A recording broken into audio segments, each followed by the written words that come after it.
Hi friends, இந்த video எதை பற்றி பார்க்க போகிறோன்னா டைஸ் இரேன்னு சொல்லிட்டு ஒரு மலையாள படத்தை பார்த்துட்டேன். அந்த படத்தை ஏன் தான் பார்த்தேன்னு சொல்லிட்டு இருக்கு.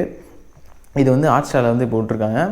அதனால் பார்த்தேன் எப்படி இருக்குன்னு சொல்லிட்டு. ஏன்னா நிறைய பேர் வந்து ஃபஸ்ட் டே செகண்ட் டே வந்து நிறைய இன்ஃப்ளூயன்சர் வந்து பயங்கரமாக கூவி விற்றாங்க. இந்த படம் அவ்வளோ பயங்கரமாக இருக்குது, இது மாதிரி ஒரு ஹாலிவுட் ஒரு மூவி ரேஞ்சுக்கு எடுத்திருக்காங்க, பார்த்தாலே பயமாக இருக்கும், கை காலெலாம் நடுங்கும், தனியாக உட்காந்து பார்க்க முடியாது, அப்படி ஒரு பேய் படம் அப்படின்னு சொல்லிட்டு சொன்னாங்க.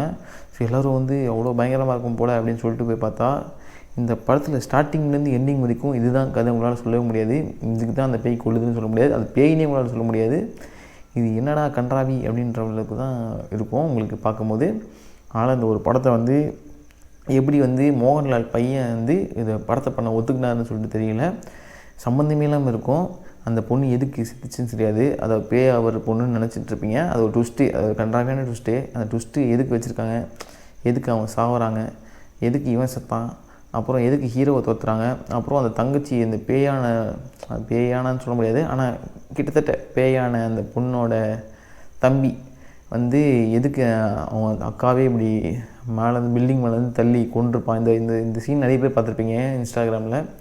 ஒரு பையன் மேலேருந்து விழுவான், அதை மோகன்லால் பையன் வந்து பிடிக்கும்போது அப்பயும் வந்து தடுத்து கீழே விழுந்து அவன் காலில் முறிஞ்சு மேலே இப்படி வந்து அவன் அதை ஏஞ்சி பார்த்து திருப்பி மயக்க போட்டு விழுந்து மண்டியிலிருந்து ரத்தம் வருதும். அவ்வளோ கொடூரமான சீனை பார்த்து தான் நிறைய பேர் வந்து இந்த படத்தை பார்த்துருப்பீங்க. நானும் அப்படி தான் பார்த்தேன் இந்த படத்தை. அதனால் எதுக்கு அந்த பையனுக்கு அடிபட்டுச்சு, எதுக்கு எக்ஸ் பாய் ஃப்ரெண்டை வந்து பேய் துரத்துது, அப்புறம் ஒரு பெட்லேயே வந்து ஒருத்தர் வந்து மர்கையாகிருப்பார், அவருக்கு வந்து எதுக்கு வந்து அப்படி இறந்தார், அவங்க அம்மா எதுக்கு அவங்கள வந்து ப்ரிசர்வ் பண்ணி அப்படியே வச்சுருக்காங்க. அந்த பையன் வந்து லவ் பண்ணதெல்லாம் வந்து வாய் வார்த்தையாக சொல்லுவாங்க, இது மாதிரி லவ் பண்ணால், அது மாதிரி லவ் பண்ணால், இது மாதிரி ஃபாலோ பண்ணிட்டு போனால் அப்படின்னு சொல்லிட்டு சொல்லுவாங்க. எதுக்கு ஃபாலோ பண்ணிட்டு போனால், அப்புறம் ஏன் லவ் சொல்ல, அது வந்து அதுக்கு ஒரு இன்ட்ரோவர்ட் இதை சொல்லியிருப்பாங்க.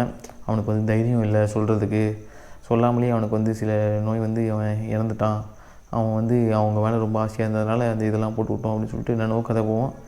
ஆனால் எதுக்கு இதெல்லாம் நடக்குது, சுற்றி ஏன் இது நடக்குது, எதுக்கு நடக்குதுலாம் தெரியாது, எல்லாம் நடக்கும். அப்புறம் ஏஞ்சி போகலான்னு சொல்லிட்டு தேட்டரில் பார்த்தவங்களுக்குலாம் அனுப்பி விட்டாங்க போல். இந்த ஹாட்ஸ்டாரில் பார்த்தவங்களும் கொஞ்சம் கஷ்டமாக தான் இருக்குது. அது நீங்கள் எப்படி ஃபீல் பண்ணுவீங்கன்னு தெரியல. தேட்டரில் பார்த்தவங்க தான் ரொம்ப ஃபீல் பண்ணியிருப்பீங்க. என்னடா கதை, என்ன நடக்குதுன்னே தெரியாமல் போயிட்டுருக்கு அப்படின்னு சொல்லிட்டு உங்களுக்கு தோணுச்சா இல்லையான்னு சொல்லிட்டு கமெண்ட் செக்ஷனில் சொல்லிட்டு போங்க. எனக்கு அப்படி தான் தோணுச்சு. இதை வந்து சுத்தமாக கதைன்னு பார்த்தா அதில் ஒன்றுமே இல்லை. அதுவும் ஒருத்தர் இந்த மோகன்லால் பையனுக்கு வந்து ஹெல்ப் பண்ணுறதுக்காக ஒருத்தர் வந்து வருவார், ஜோசி மந்திரவாதி மாதிரி, கிட்டத்தட்ட மந்திரவாதி.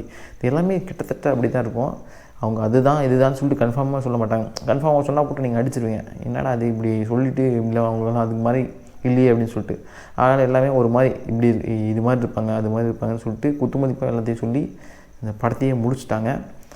இது பார்ட் 2 வேறு வரும் போல். ஏன்னா லாஸ்ட்டு ஃபினிஷிங்கில் பார்த்திங்கன்னா அந்த திருப்பியும் இந்த பெட்ஷீட்டில் வந்து இந்த பெட்டில் வந்து யாரும் உட்காந்துருக்க மாதிரி இருக்கும். நடுவில் கிளிப் வச்சு ஆடும்போது பேய் விழும். இது மாதிரி நிறைய சீன்ஸ்லாம் இருக்கும்.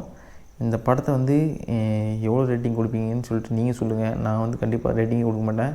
ஆனால் படத்தை கஷ்டப்பட்டு எடுத்திருக்காங்களே, கேமராலாம் தூக்கிட்டு போய் லைட் மேலாம் ஒர்க் பண்ணிக்கிறேன்னு சொல்லிட்டு 1 ஸ்டார் வேணால் கொடுக்கலாம். நீங்கள் எவ்வளோ கொடுப்பீங்கன்னு சொல்லிட்டு கமெண்ட் செக்ஷனில் சொல்லிட்டு போங்க. வேறு ரிவ்யூவில் பார்ப்போம்.